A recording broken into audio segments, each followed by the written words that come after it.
আসসালামু আলাইকুম সুপ্রিয় শিক্ষার্থীবৃন্দ। এইচএসসি 26, 27, 28 এই 3 থেকে যে ক্যাটাগরি প্রশ্নগুলো হয় তার একটা টপিক হচ্ছে শিল্প কাঠামো। তো শিল্প কাঠামো থেকে যে প্রশ্নগুলো হয়, তো আমাদের প্রশ্ন করে যে শিল্পকে কয় ভাগে ভাগ করছে, তো শিল্প মানে কি, শিল্পের কাঠামো এটা বলতে কি বুঝো ব্যাখ্যা করো। আবার যখন দেশ স্বাধীন হওয়ার পূর্বে শিল্পের অবস্থা কি ছিল, দেশ স্বাধীন হওয়ার পরে শিল্পের অবস্থা কি আছে তুলনা করতে বলে। আবার প্রশ্ন করে যে দেশ স্বাধীন হওয়ার পর কত সালে শিল্পকে কয় ভাগে ভাগ করছে, একটা সাল দেওয়া থাকে যে আমরা জানি শিল্পকে কয়েকটি ভাগে ভাগ করছে। এটা একটা তোমার হচ্ছে অর্থ বছরের উপর ভিত্তি করে, ঠিক আছে। তাহলে আমরা এক কাজ করবো, এখানে আমরা একটু শিল্পের কাঠামোগুলো একটু দেখি।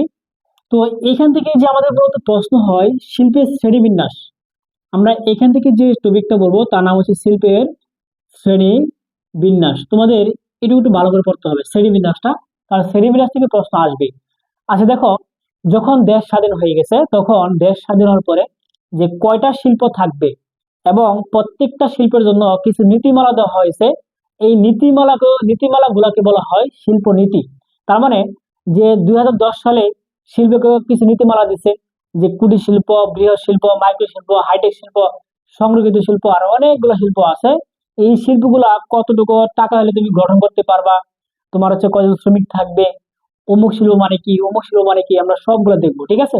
যেমন দেখো, প্রথমত আমরা আসি 2010 সালে। কত সালে? 2010 শিল্প নীতি অনুসারে শিল্পকে মূলত ভাগ করা হয় 9 ভাগে। কয় ভাগে? 9 ভাগে। তার মানে এখানে শিল্প আছে কয়টা? 9টা। টোটাল কয়টা শিল্প আছে? 9টা।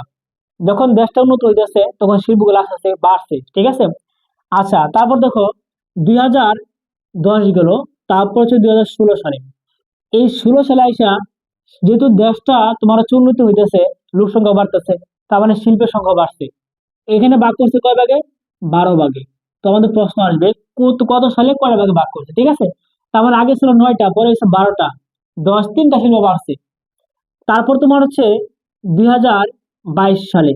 22 সালে আইসা যেহেতু দেশটা আরো আপডেট হয়েছে, লোক সংখ্যা বাড়ছে, কর্মসংস্থান বৃদ্ধি পাচ্ছে, তার মানে শিল্পের যে ভাগটা আছে এটা আরো বাড়ছে। শিল্প কাঠামোগুলো মানে শিল্প নীতি অনুসারে যে শিল্পগুলো আছে এগুলো বৃদ্ধি পাইছে।